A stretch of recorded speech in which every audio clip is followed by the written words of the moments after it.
Mangwarani akanaka muri Zimbabwe tinokuchingamidzai zvekare kune chimwe chirongwa pano paZim Facebook Secrets and Confessions. Tadzoka zvekare nemamwe mamessages.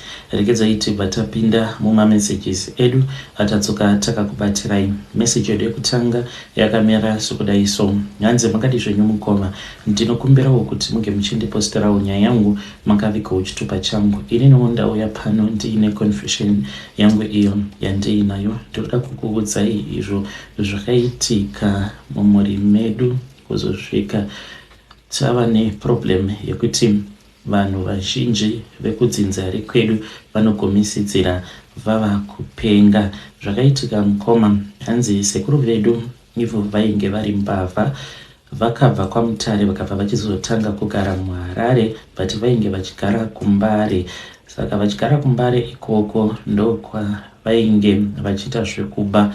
Then nerimwe zuva hanzi vakasangana neumwe murume vakamutorera mari yake. Mushure mekunge vamutorera mari yake, murume uyo vakabva vachizomubaya nebanga, nekuti zvinonzi murume uyo hanzi akabva achizoziva umwe wavo uyo wavainge vainaye. Vakabva vachizoti munhu uyu sezvo atotiziva zvinoreva kuti anokwanisa kuzotimhangarira akatisungisa. Ndopa vakabva vachizomutevera murume iyeye, vakabva vachizomubaya nebanga. Hanzi akawanikwa akafa, vainge vamubaya nebanga kugotsi vakamusiya. Saka murume uyo akavigwa.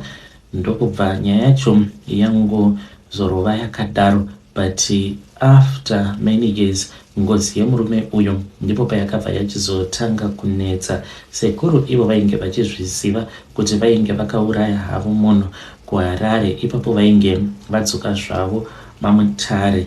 Saka vaifamba vachienda mudzin'anga vachizama kuti vange vachivharidzira mweya wengozi. Asi murume uyu hanzi aitotaura. Dzimwe nguva hanzi painzwika kitsi dzinenge dzichitaura dziri panze. Izvi hanzi zvaiwanzokuitika kana kuri kumakuseni kuma4. Saka amai vangu vanonzi ndivo vakatanga kunzwa kitsi idzo dzainge dzichitaura, nekuti ipapo vainge vava kuita zvekupota vachinohodha nzimbe. Vainohodha nzimbe idzi dzakawanda. Vainge vaine macustomers avo aipota achiuya kuzohodha nzimbe kubva kwavari vobva vachizonodzitengesa kuHarare. Saka vaimukira makuseni vobva vabuda neumwe mushandi wavainge vava naye. Hanzi makore acho iwawo vainge vatova nekamotikari kavo kavainge vatotenga, but nekuda kwemweya wengozi zvinhu zvose vakasvika pakuzvitengesa, neimba vakasvika pakuitengesa.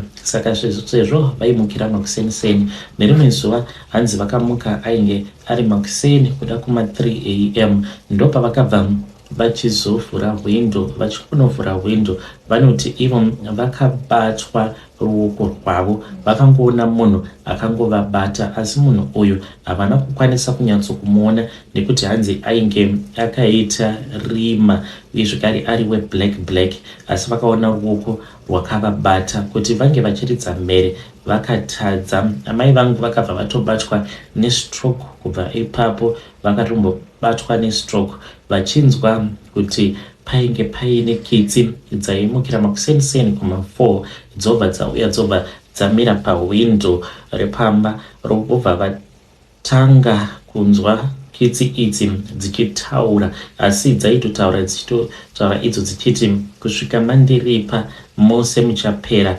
kupenga. Kutanga newe iwewe ndatoona kuti ndinokwanisa kutosvikira pauri, zvichireva kuti amai vangu ivo vainge vagara vaine chipo chavo chainge chiri pavari. Ndokusaka mweya uyo wengozi wainge wakatoona kutoti pane muroora uyo ndipo pakatofurika.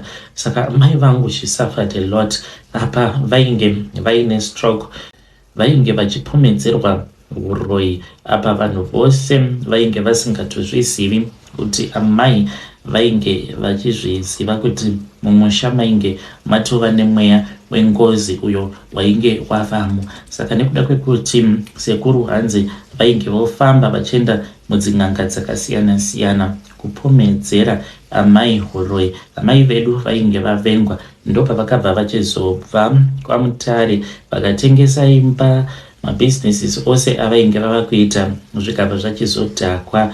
Kana kuri kunzi muupenyu hwako, kana ukaona uchiita something, waita something chaunenge waita wobva zvinhu izvozvo zvisiri kubudirira, kana kuri kunzi kwanyatsokugara pasi zvimwe kuda ukanyatsokufungisisa, maybe kudzinza rekwenyu kunenge kuine mweya wengozi, nekuti kana mumhuri muine mweya wengozi hauna chinhu chaunofa wakaita chikabudirira, because ngozi iya inenge ichiti aiwaka hamutange maita mabusinesses enyu musati mandiripa, munofanira kuti munge muchindiripa first ndozokusiyai moita mabusinesses enyu. Saka kana ukaona ukaedza ukaramba uchiedza zvichiramba, ziva kuti kudzinza kunenge kutori nemweya wengozi.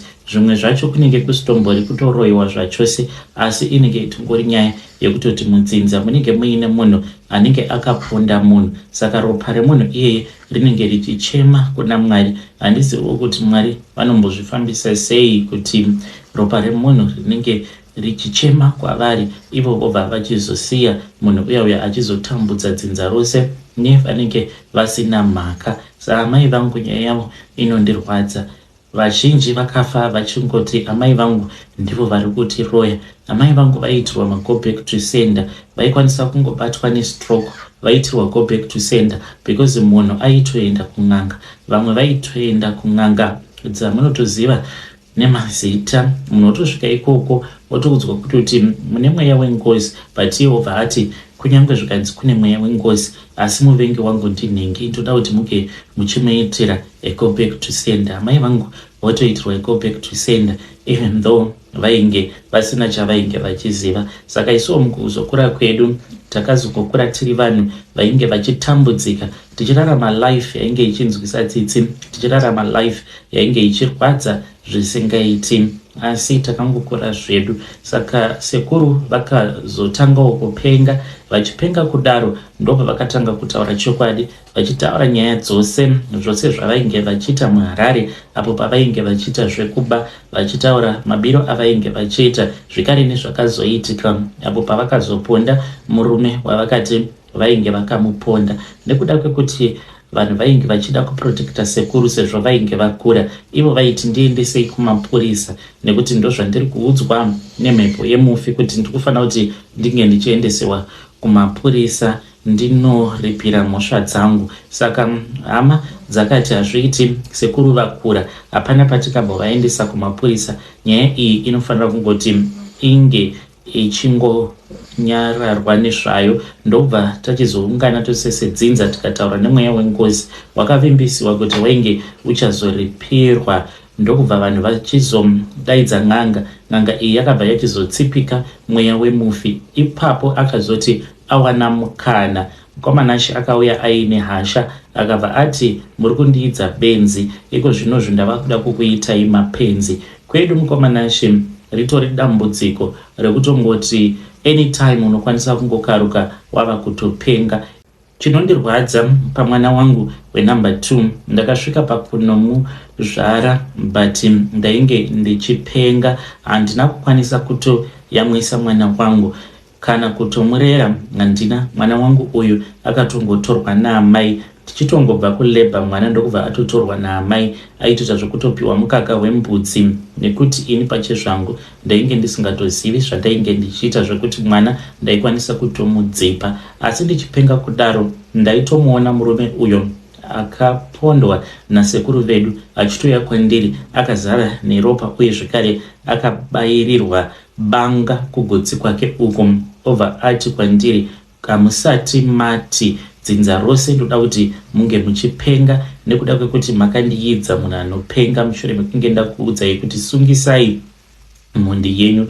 Kana kudzinza kwenyu, kana mukaona sekunge mose munenge muchingosangana nematambudziko mamwe chete, munenge muchiti kana mukashanda mushandawo zvinoita sevamwe but imi musina zvamunenge muchibuda nazvo, munofanira kuti munge muchimbogara pasi mumbonzwa kuti kwenyu kunenge kusina mweya wengozi here, uye zvekare kunenge kusina anenge akaita unhubu here, nekuda kwekuti kune vamwe vanhu vane unhubu vekuti kana vakangoudzwa kuti mudzinza mune mweya wengozi, ivo vanokwanisa kutongotsipika mweya iwoyo wengozi vasina wavanenge vamboudza. Uye zvekare kana kumaprofita chaiko, vanhu vari kutotsipika mweya yevafi avo vanenge vakaurawa nehama dzavo. Unokuenda kumasowe wobva watopiwa munamato, wobva watonzi maimimi mune mweya wengozi uri kukutevererai, saka chishandisai munamato uyu. Munamato wei? Pamunhu anenge aine ropa rake rinenge richichema kuna Mwari achida kuti Mwari vange vachiita revenge. Saka kana kuri kunzi ukaenda kumasowe ukaudzwa kuti mudzinza mune mweya wengozi, usazogamuchira minamato, because once wagamuchira minamato unenge uchitotsipika zvakangofanana nemunhu anenge aenda kun'anga achiti iye ari kuda kutsipika mweya wemufi. Saka ndozvinoitika kwatiri izvi mukoma mudzinza rekwedu, zvinorwadza. Haisi nyore kuti unoti wabatsira pamuviri wobva watanga kupenga, wosvika pakubetserwa mwana wako uchipenga, then mwana ava kuma 6 months ndo paunobva wachizoita right. So this is my own confession. Ndigere hangu muno muSouth Africa, but ndinogara ndichingozvibvunza kuti so kana kuri kunzi ndikangotanga kungopenga futi izvezvi ndiri kuno kuJoni, then what? When you post my story, please tell me, ndichange ndichizotevererawo ndiri mucomment section. Hey, vedari ndo message iyo yandakatumidzirwa ichibva kuna vanzvadzi vedu. Ngatizamei kuti tinge tichitaura navo vanzvadzi vedu ava mucomment section. Zvakangoma hazvo vedu we ya hanzi kana kuri kunzi ukaona sekunge mudzinza rekwenyu munenge mava kungogara muchingosangana nemaproblems, same problems, munofanira kuti munge muchizviziva kuti mudzinza rekwenyu kuda munenge muine mweya wengozi. Regedzei tibva taenda panyedu inotevera. Nyedu inotevera yakamira sekudai. So hanzi mukomana makadii zvenyu, ndinokumbirawo kuti munge muchindiposterawo nyaya yangu makavikawo chitupa changu. Inini ndauya pano ndeine secret yangu iyo yandiinayo. Ndinotodawo kutoti dzinza rose ringe richitondibatsira, but wacho anokwanisa kundibatsira hapana, because vanhu vose ivo vanoita zvekunamata. Saka ndakamboudza vamwe amaiguru vangu, mudzimai wabamukuru, vanoita sekunge vainge vachindinzwisisa, but pandakavaudza zvose izvi vakabva vati kwandiri ivo vainge vasingakwanise kuti vange vachindibatsira. Zvakaitika mukomana Shende zvekudai. So inini ndainge ndiine murume uyu wandainge ndichifambidzana naye. Murume uyu ainge aine mhuri yake. So zvakaitika mukoma apo pandainge ndichiri ne19 years. Murume uyu iye basa rake ainge achiita zvekukorokoza. Murume uyu aindepa zvose zvandainge ndichida.